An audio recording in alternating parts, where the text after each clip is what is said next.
السلام عليكم ورحمة الله وبركاته. موعد مباراة برشلونة ضد أتلتيكو بيلباو في الدوري الأسباني الجولة 38. لكن قبل ما نبدأ عايزك تنزل تصلي على النبي عليه أفضل الصلاة والسلام، وتشترك في القناة وتفعل زر التنبيهات ليصلك كل جديد. هتتلعب المباراة يوم الأحد 25 مايو 2025 الساعة 10 مساء بتوقيت القاهرة، على ملعب سان ماميس، ملعب أتلتيكو بلباو.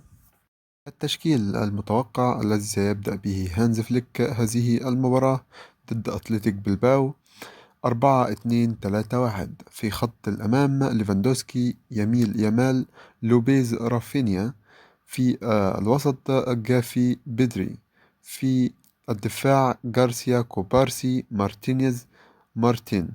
وفي حراسة المرمى تيري شتيجن. قل لي توقعاتك لهذه المباراة ومن سيفوز، ومع العلم أن برشلونة خلاص هو بطل الدوري. بس قل لي برضه توقعاتك، والسلام عليكم ورحمة الله وبركاته.